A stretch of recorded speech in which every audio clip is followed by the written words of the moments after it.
毎度おおきに。皆さんこんにちは。日本語の森のゆかです。今日も関西弁講座やっていきたいと思います。今日なんとでーん10回目です。イエーイよよよイエーイ10回目です。皆さん最後です。最後。今まで、文法の授業とかイントネーションの授業とか、それから語尾の授業、単語の授業、いろいろやってきたんですけど、最後は関西人ってこんな人たちだよという授業をしたいと思います。これ本当は一番最初にやった方が良かったなと思ってるんですけど、関西の人ってみんなじゃないですよ。でも関西の人って聞いたら、あ、こういう人だよねとか、こういう特徴があるよねってみんなが思ってるイメージがあります。今日はそれを10個持ってきたので皆さんに教えたいと思います。みんなじゃないんですけどね、関西人って聞いたらこういう人だねって日本人なら考えるイメージがあります。じゃあそれを皆さんと今日は勉強していきたいと思います。日本語の森 .com、N1、N2、N3 の勉強ができて、授業の動画も全部見れて、1ヶ月1480円？1480円？嘘。はい、じゃあ一つ目です。いつも冗談を言います。これはまあそうかなと思うかもしれませんね。いつも冗談を言います。関西の人は面白いことが大好きです。もう本当にお笑いが大好きなんですね。お笑いっていうのは、面白いこと、コメディなんですけど、日本でやってるテレビ番組があって、日本が、こんな感じであるんですけど、これ日本ですね。この地域ではこういう番組がしてて、この地域ではこういう番組がしてるみたいに、地域によって違う番組があります。で、特に関西のテレビ番組は、このお笑い番組が本当に多いです。他の地域に比べて面白いテレビ、お笑いをやってることがすごく多くて、一番有名なのが吉本新喜劇。皆さん聞いたことがありますか？この吉本新喜劇っていうのは、劇なんですけど、お笑いの劇、面白い劇です。いつも土曜日のお昼1時間くらいやるんですけど、関西の子供は全員それを見て育ったと思います。私も毎週見ていました。それくらい日常の中にお笑いというのがあって、小学校でも中学校でも高校でもみんな冗談を言って面白いことを言うというのが普通です。はい。そして関西の最大の特徴は面白い人の方がモテます。モテるっていうのは人気があることですね。特に男の人、面白い人すっごいモテます。普通はね、かっこいい人とか頭がいい人とかね、背が高い人モテますよね。でも関西ではとにかく面白い人がめっちゃモテます。これは私が大学生の時に本当に感じました。すっごいかっこよくて、でも面白いことを全然言わない、A 君いました。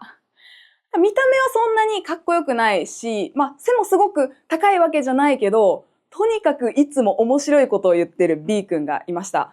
この場合、B 君の方がモテます。絶対にモテます。それくらい関西では面白いっていうことがすごく大事です。厳しい世界ですね。これ一つ目ですね。じゃあ、関西人の特徴二つ目。ノリがいいです。ノリがいい。このノリっていう言葉聞いたことありますか？ノリ。このノリっていうのは楽しい雰囲気とか盛り上がってる雰囲気のことです。だからノリがいいって言ったら、例えば、イエーイってされたら、私もイエーイって返す。こんな感じです。イエーイって言われて、何ですか？じゃなくて、相手が盛り上がってますよね。だから私も盛り上がって返す。こういうのがノリがいいって言います。関西の人は本当にノリがいい人が多いですね。で、よく言われるのが、これです。打ったら倒れてくれる。みんなも動画とかでもしかしたら見たことがあるかもしれないんですけど、関西に行って、バーン撃つふりをするんですね。そしたら、撃たれた人が、って言って倒れてくれるという話がよく出てきます。これ、本当です。撃ったら倒れてくれる人、本当にいるし、他の場面でも、ノリがいいので、何かをしたら、それと同じように相手が返してくれるという場面がすごく多いです。相手がね、バーンって撃ってきた。何ですか？これだとつまらないですよね。だから、意味はわからないけど、パン撃たれたら、撃たれた相手に合わせるんですね。こういうの、ノリがいいって言います。はい。そして、関西は、ノリツッコミの文化があります。これちょっと難しい言葉なんですけど、ノリっていうのは、今言ったみたいに、相手の楽しい雰囲気に自分も合わせること。ツッコミっていうのは、冗談とか、バカなことをしている人に、そんなことをやめてくださいとか、何やってるんですかということです。ノリツッコミ、例えば、ちょっと待って。これ。はい。鳥がいますね。友達に、はい、ゆかこれ、お昼ご飯やで。焼き鳥、美味しいやろ。あげるわ。もらいます。ありがとう。鳥めっちゃ美味しそう。なんでやねんこれがノリツッコミです。ノリツッコミ。この、生きてる鳥じゃないんですね、これ。偽物の鳥、渡されました。その時に、一回乗ります。鳥が来た。言って、食べるところまでやる。でも、食べれる鳥じゃないですよね。だから、なんでやねんって言います。これ、ノリツッコミです。関西では、これが毎日あります。誰かが冗談を言ったら、まず乗ります。同じようにふざけます。その後に、バカじゃないのとか、やめなさいとか、なんでやねん、アホか。こういう言葉を言います。これがもう関西の雰囲気ですね。はい、じゃあ3つ目いきましょう。大げさです。大げさ。大げさっていうのは、とにかく、大きく言います。大きく。大きくとか、いっぱい言います。例えば、ちょっとしか血が出てないのに、血がブエーって出た。とか、ちょっとしか面白くないのに、もう死ぬほど笑った。とか、ちょっとしか食べてないのに、もう腹がちぎれるほど食べた。とかね。本当に普通のことをもっと大きく言います。それはすべて面白くするためです。大きく言った方が会話が面白くなりますよね。だから大げさに言う人すごく多いです。もう死ぬほど何々したとか、もう死ぬかと思ったとか、大げさに言う場合がとても多いです。じゃあ4つ目の特徴です。会話にオノマトペが多いです。オノマトペ何ですか？オノマトペっていうのはその様子を表す言葉のことですよね。例えば、これとかね。光ってるものだったらキラキラとか言いますよね。こういうのをオノマトペって言います。関西の人は感情が激しい人が多いので、綺麗に言葉にする前にこのオノマトペ、音で伝えようとする人がすごく多いです。いつも言われるのが、この道案内するときですね。道案内。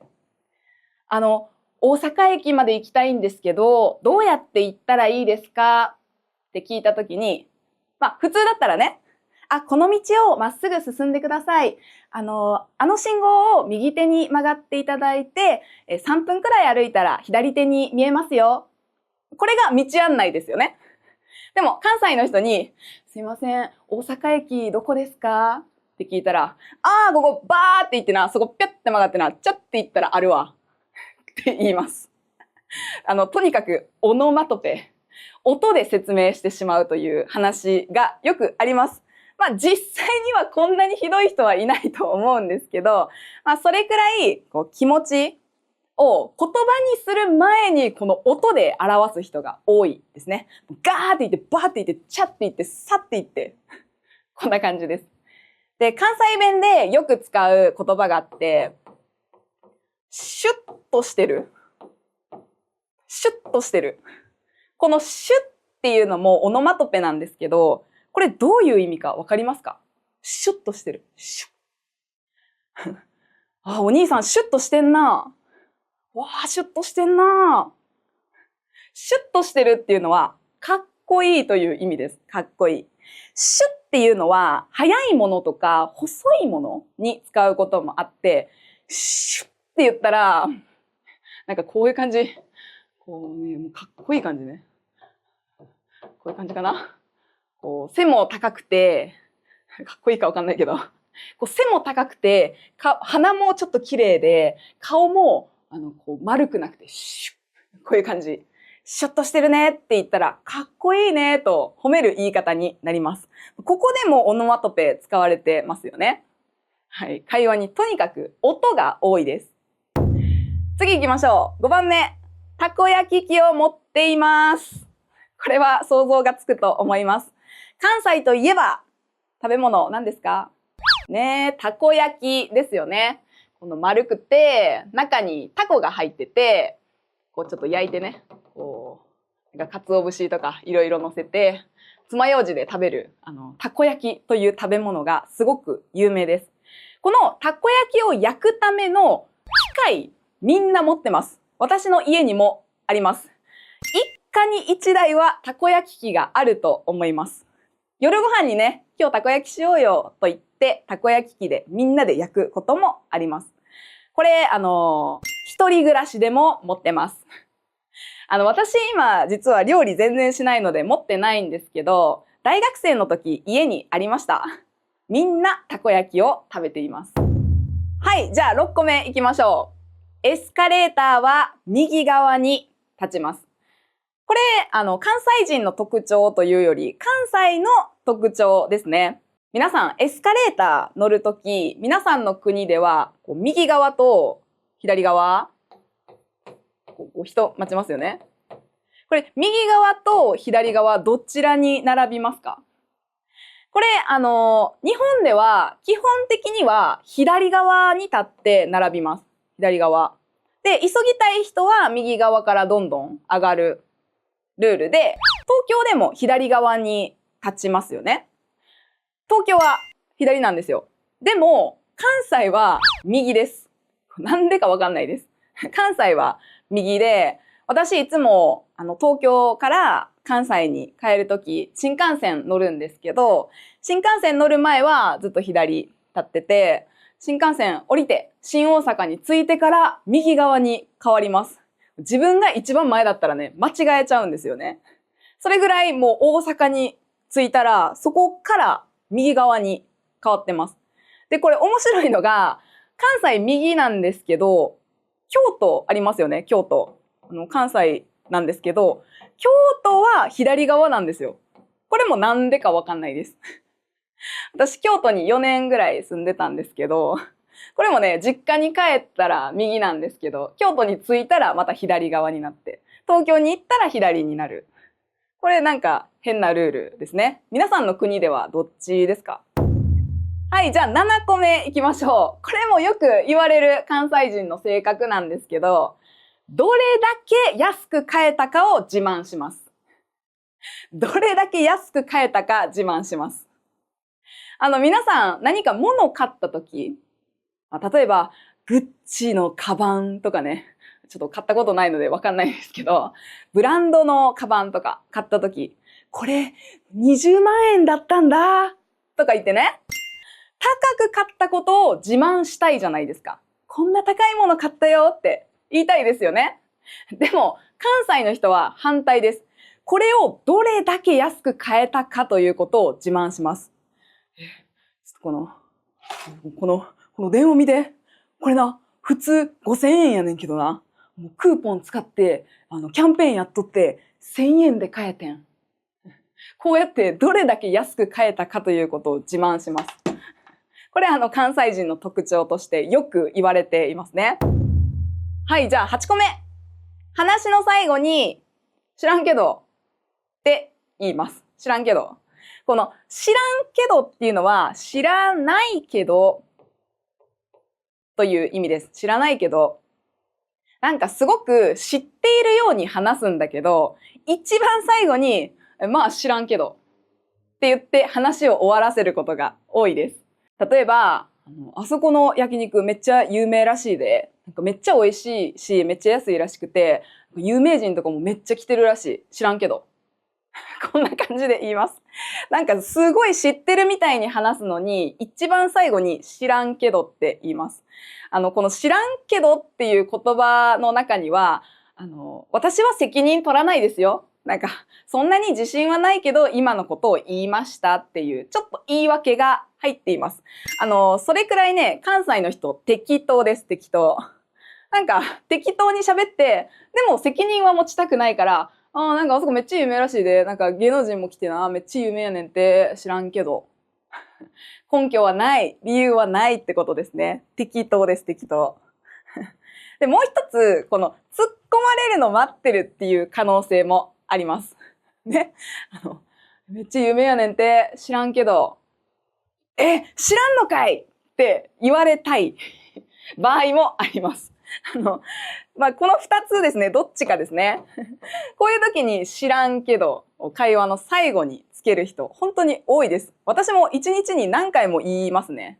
なんかいっぱい喋っちゃって、なんか適当な話しすぎて、やばいやばい、適当なこと言いすぎたって思った時に、知らんけど、って言います。すごい便利なので、皆さんもよかったら、使ってみてください。知らんけど。はい、じゃあ9個目いきましょう。行けたら行くわです。これ、関西の人よく使う言い方で、行けたら行くわっていうのは、何か誘われた時に、もし行くことができたら行きますねという意味です。例えば、飲み会に誘われた時に、今日ちょっと予定あったかどうかはっきり覚えてないから、もし行けたら行きますね。行けなかったら行きませんということあるじゃないですか。それ関西の人は、とりあえず返事するとき、まあ行けたら行くわって言います。行けたら行くわ。でもこの行けたら行くわは、行かないの意味です。これ本当に人とか場面によるんですけど、関西人の特徴としてよく言われます。行けたら行くわ。関西人の行けたら行くわは行かないの意味です。もし行けても行かないです。でも、行かないよって言うんじゃなくて、まあ行けたら行くわ。これ絶対行かないですね。私も本当によく使います。さっきも出てきたんですけどね。やっぱこれは適当な感じが完全に出ていると思います。行けるかどうかわかんない。調べてから連絡するね。とかじゃなくて、まあ行けたら行くわ。行く気が全くない時の返事ですね。これも人によるのでちゃんと確認してくださいね。本当に行けたから来た人もいるかもしれないので、友達が言ったらちゃんと確認してください。はい、じゃあ最後。ここまで聞いて分かったと思うんですけど、フレンドリーです、フレンドリー。関西の人はすぐタメ口で話す人も多いです。知らない人とか、初めて会った人、街にいる人、それから店員さんに対して、東京だったらね、敬語で話すと思います。でも、関西だったら、急に友達みたいにタメ口で話すことすごく多いです。おばちゃん、ハンカチ落としたで、とか。東京だったらね、すいません、ハンカチ落としましたよ、って言うじゃないですか。関西だったら、おばちゃん、ハンカチ落としたで、落としたで。もう、ですとかますも言わないです。もうタメ口、友達みたいに話すことが多いです。居酒屋とかでも、もし東京だったら、すいません、生ビール一つください。こんな感じですよね。でも関西だったら、じゃあお兄ちゃん、生一つちょうだい。こんな感じで言う人もいます。みんなじゃないし、全部の店じゃないんですけど、こういう風にすぐ友達みたいに話す人がすごく多いです。だからフレンドリーですね。だからこそ友達になるのもすごく早いです。なんか関西弁話すっていうだけで、なんかすぐタメ口になって、すぐ仲良くなるなという感じは、私もそれを感じます。はい、皆さんここまで10個関西人の特徴を紹介しました。注意なんですけど、みんなじゃないです。でも本当に一般的によく言われている関西人の特徴を10個紹介しました。私は生まれてから22歳まで、大学を卒業するまではずっと関西で生活をしていました。その後東京に行ったり千葉に住んだりしたこともあるんですけど、やっぱり関西の人こういう特徴あるなと私も感じます。あともう一個よく言われるのが、私今までフィリピンとかベトナムで長く生活したことがあるんですけど、そのベトナムの人とかね、フィリピンの人の雰囲気と関西の人の雰囲気ちょっと似てるかなと思います。すぐ仲良くなったりね、すぐこうパッて話しかけたりする感じはちょっと似てる感じがしていて、外国の人からも関西好きだっていう人の声よく聞きますので、もしこれからね関西に旅行するとか関西で留学するとか仕事する、そういう予定がある人はぜひ楽しみにしてきてください。皆さん10回の関西弁講座お疲れ様でした。これであなたも関西人として生きていけると思うので、この動画何回も見て、楽しく生活してください。では皆さんまた次の動画でお会いしましょう。ほなな、おおきに。お疲れ様でした。バイバイ。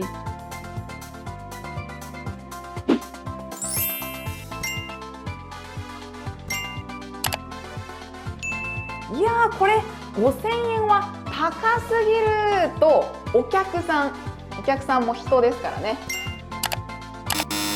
1番、彼の作品は必ずを取るだろう、ものだです。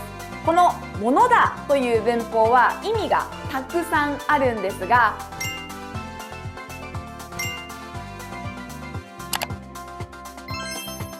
帰れ오늘 공부할 거는 됐어요. 헤이 皆さん、仕事中の電話対応の日本語を一緒に。今日は一蘭というラーメン屋さんに来ました。日本にいる人だったらこの看板を見たことがあるかもしれないですね。